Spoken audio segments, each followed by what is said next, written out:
Hey there, thank you for watching this video. Basically, I wanted to put a video together because I saw the Fast 800 diet kind of mentioned, and as a nutritionist, so I'm Matt James, matt.james.300 on Instagram, and I work with clients in a nutritional capacity and a training capacity as a full-time online coach. So over the years that I have been working as an online coach and a full-time one-to-one coach, I've worked with many different clients from different backgrounds, and obviously over those times I've heard and seen lots of different narratives from diets that have had varying degrees of success to complete failures to mixed reviews. So seeing the 800 fast diet mentioned, I wanted to give some more context on that. So what I'm going to do is basically just drop in the notes and run through how it works, the mechanisms behind it. So obviously in terms of weight loss, fat loss, we need to be in a deficit, which means we need to have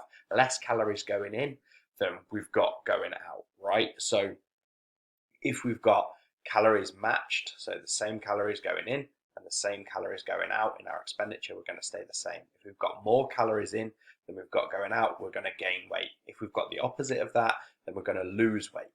And overall, we're looking to lose body fat, not just losing weight. So there is a difference. There is a difference there, and we will see that. So when we're talking about the 800 fast diet, we can see that 800 calories a day for 3 weeks. So the average male, so obviously taking this into consideration from the post that I've seen it mentioned, it was mentioned around obviously a guy losing weight, and we're looking at 2,500 calories to maintain roughly. And obviously this varies. So you've got taller, bigger, smaller, shorter, more muscle, more active, less active, all of those things. But this is obviously taking into account that everyone fits this 800 calories. So obviously for a small female, that's going to be a much less large deficit than a guy who's like 6 foot, 6.5 foot, 300 pounds. So in terms of this, how it would work is we've got 2,500 calories to maintain. 800 calories is what's going in, so the deficit is 1,700 calories. So with that being said, then we've got 1,700 calorie deficit times 7 days. This is 11,900 calories deficit over the week. So if we divide that by 3,500, then we've got 3.4. So that's 3.4 pounds, because 3,500 calories is roughly equated to 1 pound of body fat. So that is the energy contained in around 1 pound of body fat. So here we have 3.4 pounds lost each week times 3 weeks, 10.2 pounds lost. So what we're going to have lost there is body fat if we were maintaining on 2,500. Now, if it was less than that, and we actually needed less energy to maintain our body weight, then it would be less body fat drop. If it was more, then it would obviously be a greater amount. Now, you will lose more weight than this, and the additional weight that's lost is through depleted glycogen. So that's carbohydrates that are stored in our muscle.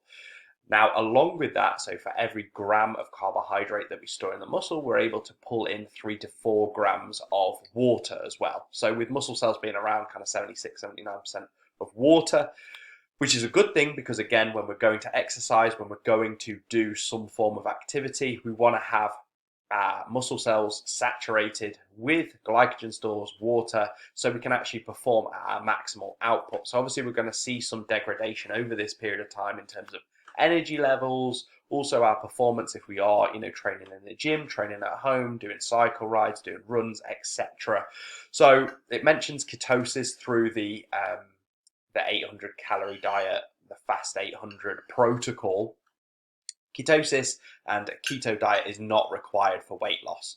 When calories are equated across the board, so if you've got a calorie deficit versus a calorie deficit that is put in place via keto, there is no additional benefit for running a keto diet or lower carbohydrates when you're equating those calories. Will you lose more weight? Yes, but weight is not body fat. And that's what we need to really, really identify here. And the fact that we may lose more weight over a faster period of time, but we're not losing more body fat. So really, when we're running our calories so low, we also run the risk of losing lean body mass. So this is obviously something that we don't want to do. We don't want to be losing muscle mass. We don't want to be losing any lean body mass, because that is going to negatively impact body composition, i.e. the composition that we assume that we're going to get to when we hit 2 stone, 3 stone, whatever it might be during this time. It's going to be negatively impacted by that. So the real danger here is also the rebound. So what we have to look at is, are you in a position to run 800 calories a day for 7 days a week for 3 weeks? Now, how is your relationship with food? How are you going to make up that food during the day? When we're looking at 800 calories, when we think about the fact that protein is the most satiating macronutrient, and if we were to have 100 grams of protein a day, based upon our body weight, again, this would be varying different degrees of kind of, how much protein we would want to see, but that would be 400 of our calories, meaning we've only got 400 calories left, which means that would be, only a few 30-40 grams of carbohydrates maybe. And again, we know that fruits and vegetables, again, very, very satiating, very low in calories, but again, predominantly coming from carbohydrates. And this diet recommends steering away from lots of carbohydrates and steering more towards, fat. Fat is 9 calories per gram. So again, you would very much eat up into those additional 400 calories that you've got left.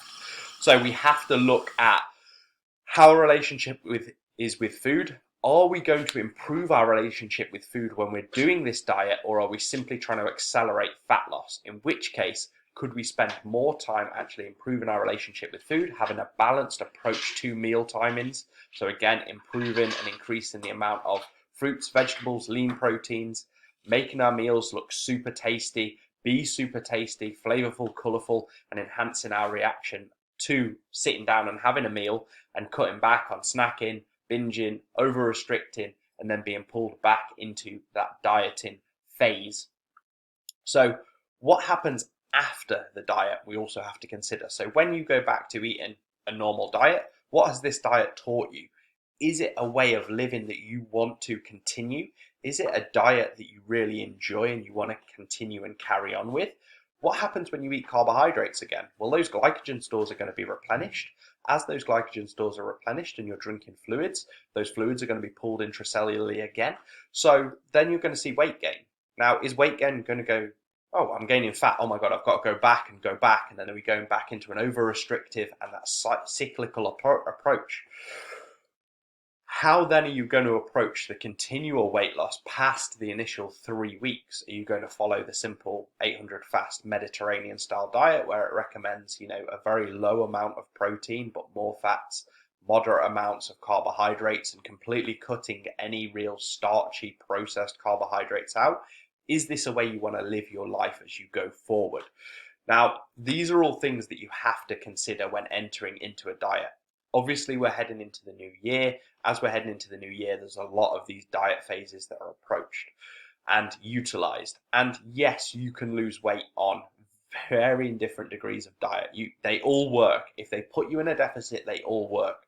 But what you have to review is, how is it going to affect your not only body, but your mind and your relationship with food? That is something that needs to be addressed for the long-term success, for long-term results, and a clear approach to go, you know what, I've lost a stone, 2 stone, 3 stone, 4 stone. I know how to maintain that now. My relationship with food is good. I can go out for social occasions, when we're allowed. I can go out and I can enjoy my birthday, I can enjoy Christmas, I can enjoy a new year, and I'm not going to blow through my diet. I'm not going to gain an excessive amount of weight. I'm going to be okay with the choices that I make because I'm making them, and I also know how to sensibly reverse out of that. So I hope this provides some more context. And again, I've seen the time that we've been going through this, so if you've watched to this point, I really appreciate your time. And if you do have any questions, queries, concerns, anything that you want to ask additional to this, please do reach out. So you can either reach out to me via my Instagram, or obviously via the method that you are seeing this posted in now. Just feel free to reach out, ask any questions at all. There are no silly questions. There are no questions that can't be asked, I will happily answer anything there. So other than that, I hope you have had an absolutely epic start to this new year, and here is to a happy and healthy 2021. I'll speak to you soon.